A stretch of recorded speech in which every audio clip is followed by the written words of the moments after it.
It was not a good practice for the Tampa Bay Buccaneers against the Jacksonville Jaguars in their joint practice. My name is Reed Barkis. You're watching Bucs Breakdown presented by Prize Picks. And today it's just, I was watching all the updates from practice and I kept getting more and more upset. There were no good updates. There were like maybe a couple, and we're going to have the takeaways from practice today. That is what all of today's show is going to be about. But yeah, it was not great, and it does not give me a lot of confidence for this offense. Now, before we get on with today's show, I mentioned that I was live for the game on Saturday against the Kansas City Chiefs. Now, I'm not going to be able to go on every single game and be able to go live for every game, but I do want to give you guys an opportunity to hang out with me during the game. So if I can't go live, I will be online talking about the game, the plays, the players, everything like that. So follow me on X or Twitter at Reed_Barkis. I'll follow you back. The first 10 people that follow me, I'll follow you back because I don't have a ton of followers on there. I think I'm right at like 200, maybe like that, something like that. So let me know.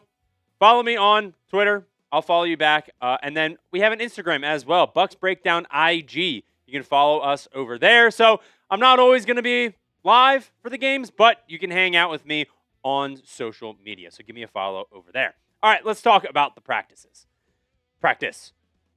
The offense had a rough day. It was a very rough day for the offense. And that's not something that I want to hear, especially with a brand new offensive coordinator in Zac Robinson, right? They were getting worked. And Logan B. Robinson, who is boots on the ground there, said, pretty ugly day for the Bucs, primarily on offense. The only touchdown today was a corner shot to Ted Hurst. Shout out Ted Hurst. Other than that, bleh, we'll have a good chance to bounce back tomorrow. And Baker Mayfield even had a ton to say on that. We'll get to that in a little bit. But Jeff also saying, looks like some miscommunication as Baker is picked off again. No Bucs receivers were even close. This has to be a day to forget for the offense. Yikes. This is not good, right? And I will say, the offense with the starters looked a little bit stale with the Kansas City or against the Kansas City Chiefs on Saturday, right?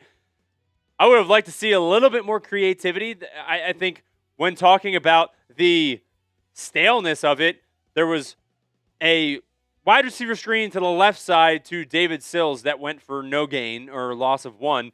And then the play after was another wide receiver screen to the right side, right to Ted Hurst, and it was deflected by the defensive lineman. I would like to see a little bit more creativity, and I get it. It's preseason. I'm sure they're trying to work on certain things and work on certain plays and maybe the reads that you're making and stuff like that. Like, I totally understand, but like, at the same time, this is practice for a brand new offensive coordinator, a brand new offense for a different type of offense, right? Like that's got to be practiced. And maybe they're doing stuff behind the scenes that I don't know. Obviously, I'm here in Dallas, Texas. I'm not boots on the ground at One Buck Place, so like I can't be saying all this stuff. So I don't want to talk too much about it, but I just hope that Zac Robinson has something cooking because Baker Mayfield signed off on Zac Robinson becoming the offense coordinator after Josh Grisard was fired. So the fact that they have a relationship already and that he believes in the offense and he believes in Zac Robinson, I believe in it too, right? So I just hope he has something cooking. Be honest with me, though. What is your confidence level in the Buccaneers offense heading into the 2026 season? Scale it 1 to 10. 1 being, I'm not worried at all. We're fine. This was preseason, just a bad day against the Jaguars. Or 10 being like, I'm kind of scared about a new offensive coordinator and not everything going exactly to plan. So let me know down in the comment section. I always love to hear what your thoughts are. Now, coming up, I have some more takeaways from practice. Like I said in the beginning of today's show, it was not good. It was not something that we can look at and be proud of, I think. And as fans, I think when we're getting closer and closer to the season, we got one preseason game left against the Jaguars. You want to see everything clicking on all cylinders and firing on all cylinders. So the fact that today was not a good day, and Baker Mayfield even said that himself, and we'll get to that in a second. But I got to give a huge shout-out to today's presenting sponsor. You know them, you love them. They are Prize Picks. If you guys are trying to win some money while watching your favorite sports, get started with our friends over at Prize Picks, America's #1 sports pick app, as well as mine since 2022.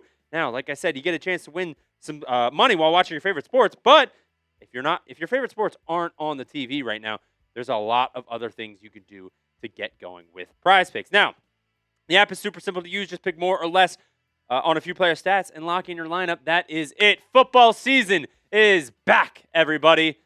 And this is the lineup that I'm rocking with right now. You got the more on the rushing yards, the less on the rushing yards, and the more on the receiving yards, the UNC-TCU matchup heading into week 0. I am absolutely excited for this. So if you want to do the same lineup, you can copy the lineup on the social feeds feature, or you can make your own. Just go ahead and do it on Prize Picks. Best of all, play your first $5 lineup and get $150 in bonus lineups if you win that first lineup. Just use code HMA when you sign up. That's right. Prize Picks just switched up their offer, so there's no better time to join than right now.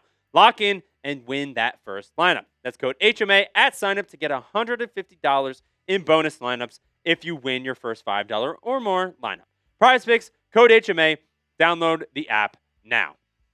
Getting back to the takeaways from the Bucs and Jags joint practice, Luke Goedeke was getting worked, according to Pewter Report, and that is not something that I want to hear. He is our starting offensive lineman. You do not want to see that, especially when it's going up against Josh Hines-Allen, who is a good linebacker and a good edge rusher, right? But obviously our right tackle getting worked by Jaguars defensive end Josh Hines-Allen all morning. Hines-Allen just beat him again off the edge for a sack in 11-on-11s.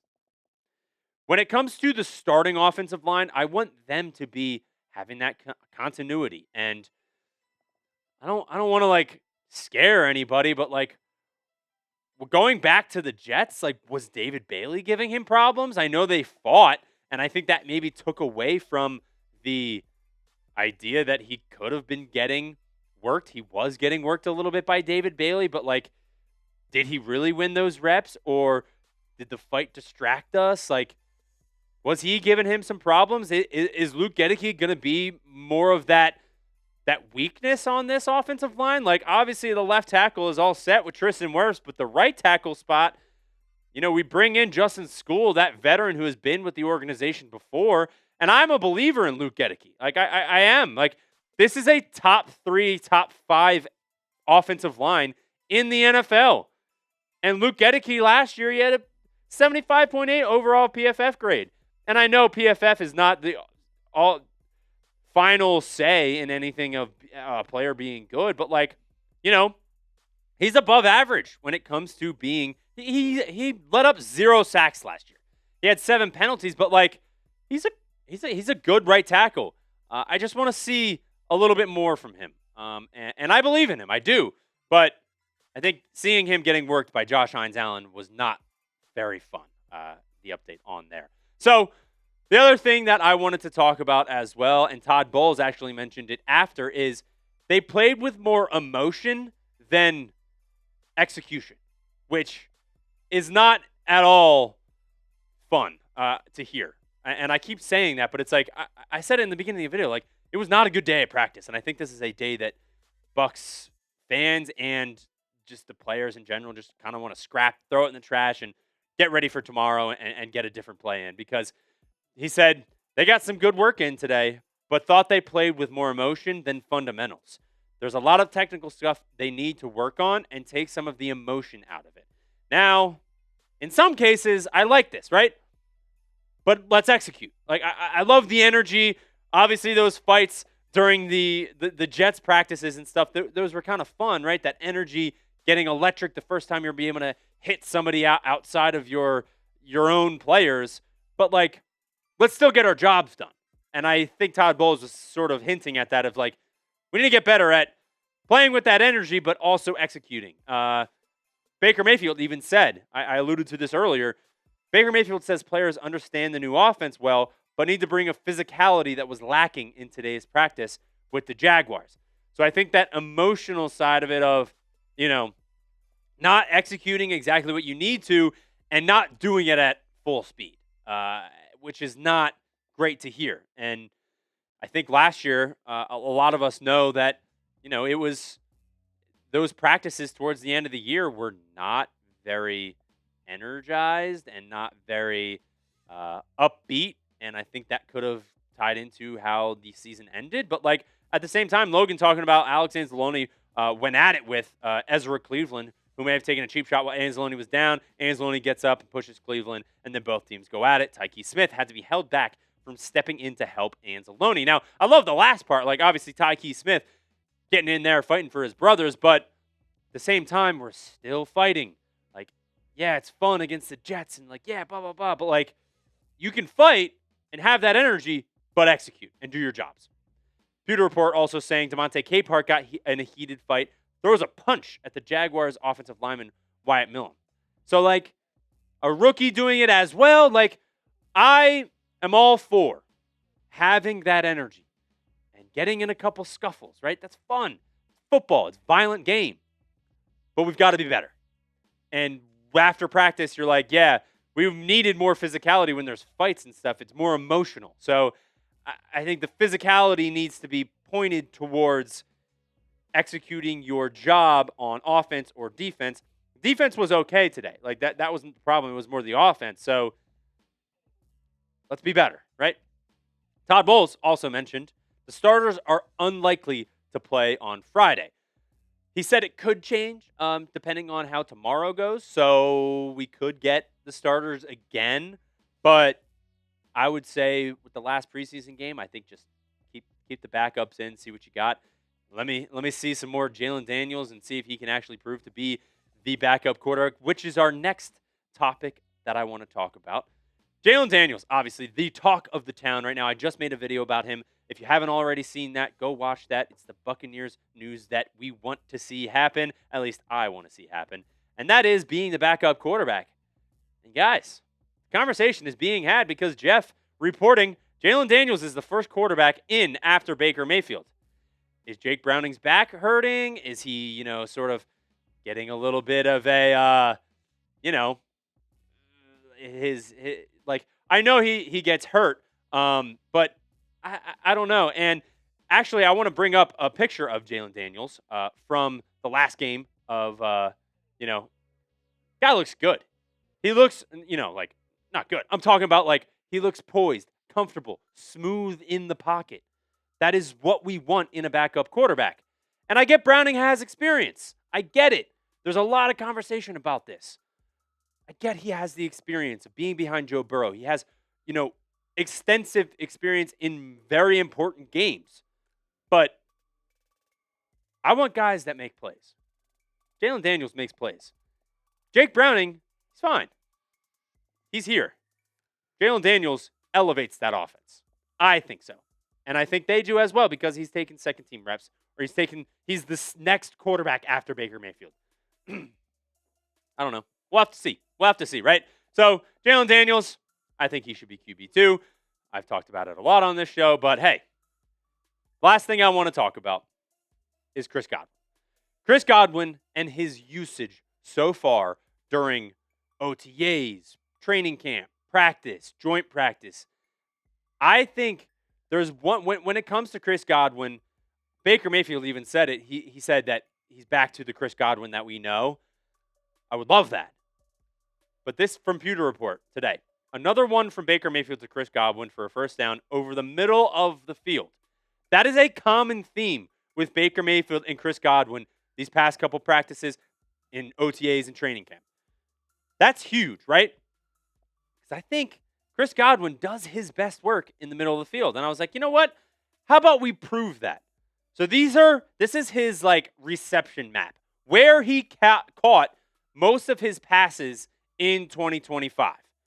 If you see in the middle of your screen there, he was 14 for 15 for 137 yards, 1 touchdown in the middle of the field up to about 10 yards. So between that 5-yard and maybe like that 0 line of scrimmage to 10 yards and that 5-yard mark right there, that is where he's catching most of the balls last year. So I think that's where he's going to be sitting, because when you look at this defensive or this wide receiver depth chart, I got Chris Godwin in that slot position. I think that's where he does most of his great work. There was 94.2% in the middle of the field there. And I think I have another thing that I wanted to say about that as well. He had, you know what? Yeah, I was going to look up a stat real quick, guys. Let me see if I can grab it real quick because I wanted to mention this as well. He had 34.9% rate in the center. So 34.9% of his catches were in the center of the field. So you got Emeka Buka running that Z. Jalen McMillan's going to be running that X with Ted Hurst, I'm sure. Chris Godwin's going to be right in the middle, getting open for Baker Mayfield. And just, he has a role on this, in this wide receiver group / the offense. And I'm excited for it. He's healthy. He's back to the Chris Godwin we know. He's going to sit in that middle of the field, get open, and use his vice grips to catch it. 14 for 15 out of those catches in the middle of the field within 10 yards. That's going to be the bread and butter for Chris Godwin and Baker Mayfield. And I'm excited for it. All right, that's all I got for you on today's show, talking about the Jags and Bucs joint practice. And I'll remind you, make sure to follow me on social media at Reed_Barkis on Twitter. And then if you want to follow the Bucs Breakdown IG on Instagram, I might not be live, but I will be online talking about the game when the games happen. So don't miss a thing. And as always, buy the cannons.